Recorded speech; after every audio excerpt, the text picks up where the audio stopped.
नाम नाम दोस्तों, जनता बोले राजकोले में आपका स्वागत है। मैं आपका लाडला देसी छोरा और खरी खरी से कुलदीप छोरान जी हैं। इनसे पूछ जाएंगे कि अब की बार जो भूपेंद्र हुड्डा का जो गढ़ माना गया था सोनीपत जिले की 6 सीटें हैं, 6 सीटों के बारे में आपको बताएंगे कि राजेंद्र छोरान, कुलदीप छोरान जी छोरी। सर नमस्कार। नमस्कार। नमस्कार रोहित सर, आप मेरे को ये बताइए 6 की 6 सीटों पे आपका अच्छा विश्लेषण रहता है, जो आप पूरे हरियाणा की कवरेज करते हो और इनका जो सर्वे होता है तकरीबन 6% आपका ठीक ही पाता है। हम 6 सीटों पे बात करें, पहली सीट पे बात करें, हम राय की बात करते हैं। राय से क्या रहने वाला है कांग्रेस का और बीजेपी के मुकाबले में? जो रोहित, पहली बात तो अपने दर्शकों को हम ये बताएंगे कि 2019 में जो है जो सोनीपत की जो 6 सीट थी जी, 6 में से राय और गुन्नौर वो थी बीजेपी के पास जी, और बाकी की जो 4 सीट थी वो थी कांग्रेस के पास जी। जहाँ तक राय की बात है, राय की सीट के ऊपर इस बार जो है दोनों ही पार्टियों के नए कैंडिडेट हैं जी, क्योंकि बड़ोली साहब एमएलए बीजेपी के बने थे और उनके सामने जो है जयतीर्थ दहिया वो चुनाव हारे थे जी। अब की बार जो है दोनों नए कैंडिडेट हैं। कृष्णा गहलोत पुरानी विधायक हैं जी। और उसके बाद उनके सामने जो कैंडिडेट आए हैं वो भी जब गनानतिल वो भी नए चेहरे हैं जी। तो मुकाबला अब की बार वहाँ अलग टाइप का है, लेकिन कांग्रेस को नुकसान है। जयतीर्थ दहिया को टिकट नहीं मिली, वो बगावत कर गए। इसके बाद जो है अपना जो है वो दूसरे अंतिल से जो है जी वो भी जो है छोड़ गए हैं। तो वहां पर अब की बार भी लग रहा है कि बीजेपी जो है कहीं ना कहीं चुनाव जीत सकती है। पलड़ा भारी बीजेपी का है, लेकिन कांटे की टक्कर है। एक बीच में बोलना चाहूँ सर, जिस तरीके से प्रदेश अध्यक्ष थे मोहनलाल बलौली, तत्काल में विधायक भी थे, उनकी भी टिकट काट दी गई है। कहीं उसका खामियाजा तो नहीं भुगतना पड़े बीजेपी? देखो क्या, बीजेपी का जो वोट बैंक है ना जी, पहली बात है कि बड़ोली साहब अभी लोकसभा चुनाव लड़े थे जो जी, जी, जी। और वहाँ के जो वोटों के समीकरण हैं वो वोटों के समीकरण में ब्राह्मणों को जो है आप मान के चलिए कि जो है लगभग सबसे ज्यादा टिकटें जो बीजेपी ने दी हैं। तो पड़ोस में जो है उनकी टिकट काटी है तो गन्नौर में जो है वो देवेंद्र कौशिक को। वहाँ से एक ब्राह्मण आजाद उम्मीदवार भी तो है सर। कई ब्राह्मणों का जो उम्मीदवार इंडिपेंडेंट हो या दूसरे भी आप देखिए कि लगभग जो है 500 लोग इंडिपेंडेंट खड़े हैं जी। तो इंडिपेंडेंट के तौर पे फर्क होता है कि जिस तरह से गन्नौर में खड़े हैं देवेंद्र काजान जी, वो फाइट दे रहे हैं, मुकाबले में है, जीत भी रहे हैं। जी। बड़ौदा में डॉक्टर कपुरवाल खड़े इंडिपेंडेंट हैं, जीत भी रहे हैं। तो जो राय के जो इंडिपेंडेंट हैं ब्राह्मण जो प्रत्याशी हैं वो दमदार नहीं है, उनके साथ में वोट नहीं जुड़ रहे हैं और यही बात है कि आमने सामने मुकाबला है जिसमें पलड़ा जो है वो भारी जो है वो बीजेपी का पल्ला बाल दिखा। फिर छात्र में आ जाओ आप गन्नौर में क्या रहने वाला है? रमेश कौशिक की काफी बगावत हुई, एमपी की टिकट काटी गई और उनके भाई वहां से टिकट लेके आए हैं गन्नौर से। उनका क्या रहने वाला है? देवेंद्र का दन की वहां से टिकट काटी गई है। देखिए वहां पर ट्रायंगल फाइट है जी, देवेंद्र काजान, देवेंद्र कौशिक और कुलदीप शर्मा में जी। और इस ट्रायंगल फाइट का जो कहीं ना कहीं जो फायदा है वो देवेंद्र काजान को हो रहा है। इसकी वजह ये है कि वो टिकट कटने के बाद बेचारे बन गए जी, यानी कि जो बीजेपी के ऊपर जो जाट वोट बैंक उनको नहीं जा रहा था वो जाट वोट बैंक उनको अब खुला मिल रहा है जी। क्योंकि कुलदीप शर्मा को लेकर भी खुद कांग्रेस के नेता, खुद कांग्रेस के वर्कर और जो आम जनता वो कहने के वो नेगेटिव हो गई, लगातार उनको देख देख के वोट दे दे के जो है तो वो पुराने चेहरे हो गए। तो इस वजह से उनका नेगेटिविटी जो होना वो देवेंद्र काजान को बड़ा फायदा दे रहा है और वहाँ का जो बीसी और एससी वोट बैंक है जी सर, वो भी जो देवेंद्र काजान को जा रहा है। खासतौर पर जो अपना जमुना वाला जो खादर का जो इलाका है ना तो उसमें एक तरफा जो है समर्थन देवेंद्र काजान को जा रहा है। देवेंद्र का आपने पिछले 20 दिन में देखा होगा जो जन प्रचार में जो सबसे ज्यादा रिस्पॉन्स है, हम अपना पैरामीटर क्या है? पैरामीटर है कि भाई जनता आपके प्रोग्राम में कितनी आ रही है जी, क्या वो अपने आप आ रही है, क्या वो बुलाने से आ रही है या बाहर से लाई जा रही है। तो तीनों पैरामीटर में क्या है, देवेंद्र काजान के हर प्रोग्राम में जो लोग अपने आप आए और अपने आप भी छर उठ के तो पूरे हरियाणा से भी उठ के आ रहे हैं। क्या है कि तो सर्कल जो है ना आपका जो गांव का जो आदमी है जी, गांव के प्रोग्राम में वो जो अगर भीड़ जो अगर गांव की खुद की होती है तो इलेक्शन बनता है जो जी, अगर बाहर से आप लेके आओगे फिर माहौल नहीं बनता जो जी। तो भागीदारी जो हर जगह हो रही है तो उसी का फायदा देवेंद्र काजान को मिला है और यही वजह है कि भाई नुकसान वो सीधा देवेंद्र कौशिक को भी कर रहे हैं, कुलदीप शर्मा को भी कर रहे हैं, दोनों का हिस्सा ले रहे हैं। तो यही वजह है कि वहाँ के ट्रायंगल फाइट के अंदर जो है देवेंद्र काजान जो है नंबर 1 पे है, जो देवेंद्र कौशिक जो है वो नंबर 2 पे है और कुलदीप शर्मा वो नंबर 3 पे है। जी सर, अब हम बात करें सोनीपत की। सोनीपत में निखिल मैदान है, उनके बीजेपी के पास तो कैंडिडेट भी नहीं बता रहे थे, निखिल मैदान को टिकट दे दी, वहां से क्या रहने? नहीं, ऐसी बात नहीं, कैंडिडेट नहीं था उनके पास, कविता जैन कैंडिडेट थे, ऐसी बात नहीं, कैंडिडेट था उनके पास और भी कैंडिडेट थे। लेकिन क्या है कि एक होता है विनिंग कॉम्बिनेशन जी, तो विनिंग कॉम्बिनेशन में क्या है कि अब वहाँ पर पंजाबी समुदाय के 67,000 वोट है जी, सबसे बड़ा वोट बैंक है। निखिल मैदान पंजाबी है, शहर के मेयर हैं, तो बीजेपी को ये लगा कि जब तक जो है पंजाबी वोट बैंक हमारे पास में नहीं आएगा तब तक सीट नहीं जीत पाएंगे। हाँ जी, तो इसलिए जो है उनको जो है बीजेपी में शामिल कराया और उनको टिकट दी।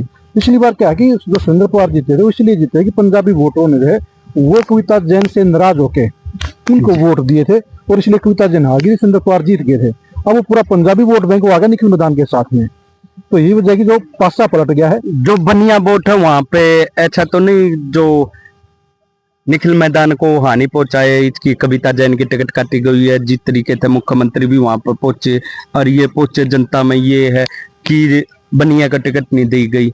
नहीं, बनिया जो अपने हरियाणा का जो बेसिकली वो बीजेपी का सपोर्टर रहा है। अच्छा, 80% जो है जो बनी है, आप भी पूरे प्रदेश के अंदर जो 80% जो बनी है वो बीजेपी को वोट दे रहे हैं, तो उसकी कोई विरोध की कोई खराब असर नहीं पड़ रहा है।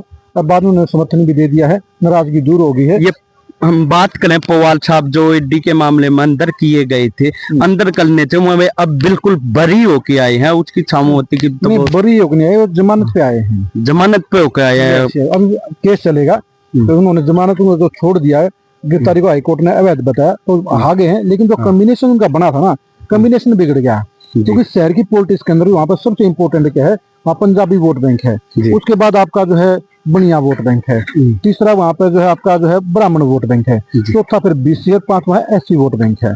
तो बीजेपी का जो निखिल मैदान के जरिए जो है वो सबसे बड़ा जो लगभग जो 25% वोट बैंक है, उस 25% वोट बैंक को जो है उसने जो है अपने साथ सीधा जोड़ दिया है जी, यानी कि जो पलड़ा जो भारी होना चाहिए 25 से 33% वोट जो पंजाबी वोटरों का है, उसके जरिए ये सीट बीजेपी की अगर पहली कोई सीट आएगी और 15 से 20,000 वोटों से कोई सीट आएगी तो सोनीपत की सीट रहेगी, सोनीपत की, वो बीजेपी की तरफ जाती हुई दिखाई दे रही। हाँ। फिर हम छात्र में खरखोदे की बात करें तो खरखोदे में क्या रहने वाला है पवन खरखोदा और जयवीर वाल्मीकि के? देखिए 2014 और 2019 दोनों में ही जयवीर वाल्मीकि पवन खरखोदा से एक बार 2014 में 2,500 वोटों से और 2019 में सिर्फ जो है लगभग जो है 1250 वोटों चुनाव जीते थे। वही चुनाव एक बार फिर से है जी, और इस बार भी चुनाव काटेगा है, लेकिन अब की बार क्या है कि 20,000 जो वोट हैं वो पवन खरखोदा को वो वोट मिल रहे हैं बीजेपी वाले जी। पिछली बार जेजेपी के टिकट पे थे, उससे पहले 2014 में वो इंडिपेंडेंट प्रत्याशी थे, तो इसलिए अब की बार फायदा मिल रहा है और अपर हैंड वहाँ इस बार मुझे लगता है पवन खरखोदा का रहेगा। पवन खरखोदा का छल जिस तरीके से यहाँ पे जैसे बड़ौदा को गढ़ बना रहे हैं, ये भूपेंद्र सिंह हुड्डा का गढ़ रहा है, फिर गढ़ टूटने के कगार पे चला हुआ, वहां तो उसकी ससुराल भी है भूपेंद्र हुड्डा की। आप देखो ससुराल होना जो है ये कोई परमानेंट चीज नहीं होती जी। आप जब 1200 वोटों से जीत रहे हो, आप जो 24 वोटों से जीत रहे हो, तो इसका मतलब गढ़ बराबर आ चुका था ना जी जी, थोड़ा सा मामूली सा फर्क था वो, और फर्क अब की बार वो कहीं नहीं टूट सकता है वो, तो गुंजाइश इस बात की। आप देखिए कि जो गढ़ की बात है ना कि 2019 का जो लोकसभा का चुनाव था उसमें भूपेंद्र हुड्डा को 6 हलकों में से 4 में मात मिली थी, पीछे रहे थे वो, गढ़ तो उस टाइम ही टूट गया, दरार आ गई थी, और अब की बार ये लगता है कि वो दरार ज्यादा चौड़ी होगी। सबसे हॉट सीटों में 2 सीट है अपनी सोनीपत की, ये गोहाना और बड़ौदे की रहने वाली है। बड़ौदे की सीट पे बाद में बात करेंगे, फिलहाल गोहाना की सीट पे बात कर रहे हैं। गोहाना की सीट पे जगबीर मलिक लगातार 5 बार विधायक बन चुका है, इसका पूरा हो रहा है, कांग्रेसियों में भी वो भी बगावत रही है, टिकट मिलने के बाद भी बगावत रही है, अभी भी बगावत रह रही है। जगबीर मलिक का और अरविंद शर्मा का क्या रहने वाला है? एक छोटा सवाल पहले आपसे पूछूंगा मैं जी, क्या आप जो 4-5 दिन सेम सब्जी खा सकते हो? नहीं, 4-5 दिन तो नहीं खा सकता। तो यहाँ तो 5वां चुनाव आ गया है। लोगों की भूपेंद्र हुड्डा से यही डिमांड थी कि जगबीर मलिक के अलावा आप किसी को टिकट दे दो, जिताने की जिम्मेदारी हमारी है। लेकिन हुड्डा साहब ने कहा ना, मैं तो इसको टिकट दूंगा, तुमसे जो बने बन लो, मुझे जिताना मेरा फर्ज है। अब वो जो गारंटी ले ली ना हुड्डा साहब ने, वो गारंटी अब की बार फेल होती नजर आ रही है। अच्छा। इसका कारण देखो, इसका कारण ये भी है कि आप अनुमान लगा लो कि भी अरविंद शर्मा तो बाहर से आए हैं जी, लेकिन इसके बावजूद वो बंदा 20 दिन में चुनाव जीत रहा है जी। वो इसलिए जीत रहा है कि लोगों में जगबीर मलिक के प्रति पूरी नेगेटिविटी है, उसको वोट नहीं देना चाहते, उसको बदलना चाहते हैं। कांग्रेसियों को इस बात का एहसास हो गया है कि अब की बार ये जीत गया तो अगली बार इसका लड़का आ जाएगा, ये सीट तो पुश्तैनी सीट बन जाएगी, पुश्तैनी। तो इसलिए जो है कांग्रेस के नेता और कांग्रेस के वर्कर वो खुद उनके रहने पे तुले हुए हैं, और इसलिए जो गोहाना की सीट भी जो है पक्के तौर पर बीजेपी को जैसे कांग्रेस हराने को तुले हुए है, इसी तरीके से बीजेपी भी लगी हुई है। उन लोगों को देखते हुए उसके छाट लगे हुए हैं, फिर हराने को तो बीजेपी भी लगी हुई है। फिर इच्छा क्या है, ये खड़ा लिया हमारा जगबीर मलिक भी ये विरोधी ना गोहाना हल्के की सीट पे खड़ा ली, में को कमी नहीं है। लेकिन एक साइड देखो ना, जो है एक साइड में बीजेपी है, बीजेपी ने अपने प्रदेश का टिकट काट दिया जी, बीजेपी ने एमएलए निर्मल चौधरी का टिकट काट दिया जी, बीजेपी ने जो है योगेश्वर का टिकट काट दिया जी। तो बीजेपी ने तो जो है सारे के सारे जो टिकटार्थी थे जी, सोनीपत से कुत्ता जना काट दिया जी। तो बीजेपी ने 6 के 6 बदल डाले जी। हाँ, ये भी बात सही। और जो है कांग्रेस ने बदला सिर्फ 1 जी जी जी। तो बदलने का जो है सबको ये पता है कि अगर अरविंद शर्मा जीत भी गया हाँ जी, तो बीजेपी अगली बार काट देगी जी। ये तो नहीं है कि पुश्तैनी वो कब्जा तो नहीं है ना ना।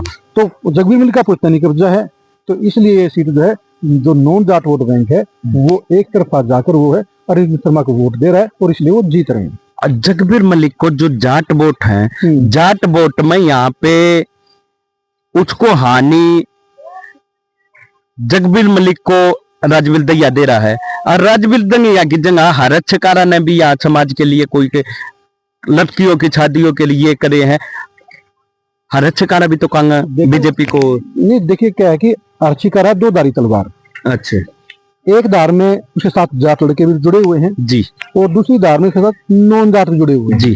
जितना नुकसान वो अरविंद शर्मा को कर रहे हैं, उतना ही नुकसान वो जगबीर को भी कर रहे हैं जी। और राजीव दहिया तो जो है टोटल जो है 95% जो नुकसान है वो सीधा जगबीर मलिक को कर रहे हैं। उनका आज का मैंने रोड शो देखा, उनका बढ़िया रोड शो था। हाँ, कई गाँव के अंदर उनके जो बढ़िया वोट आ रहे हैं, हाँ, रोड में वो वोट ले रहे हैं, वो सीधा नुकसान जो है वो कर रहे हैं सीधा सीधा जगबीर मलिक को जो है। जिस तरीके से सर गोहाना की हम बात करें, एक पिछले प्लान में राजकुमार सैनी आया था, राजकुमार सैनी के उसमें पूरे हरियाणा का हो चुनाव गोहाने का बन चुका था।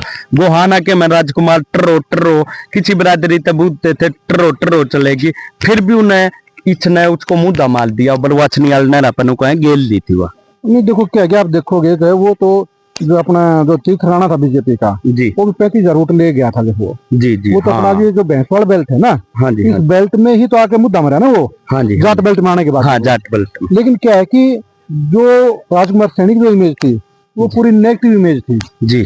उसे समाज के जो है ये था कि कट्टरता ला दी थी उसने देखो जी। अरविंद शर्मा के साथ ऐसा नहीं है, अरविंद शर्मा पहले भी यहाँ से एमपी रह रहे हैं, तो उस कंडीशन में उनके साथ वो दुश्मनी वैर नहीं है, लेकिन उससे बड़ी जो है लोगों को जो है चिड़ वो है जगबीर मलिक से, ताकि ये मानस नहीं बनना चाहिए। फिर सीधी चल रही है, किसके पल्ला ज्यादा भारी है यहाँ? साफ तौर पे 100% अरविंद शर्मा गोहाना से विधायक बन रहे हैं। अब बड़ौदा हल्के में बात आ जाए, बड़ौदा हल्के का क्या रहने वाला है? कौन सी पार्टी आजाद उम्मीदवार भी है यहाँ पे? किशन सिंह सांगवान के लड़के भी हुए 3 बार सांसद रहे हैं, बीजेपी ते बड़ी पार्टी तो लेके आए, और दोबारा उपचुनाव जो बीजेपी का सरकार थी, सरकारें पड़ी हुई थी यहाँ पे, फिर भी हिंदू राज बालू यहाँ से जीत गया था।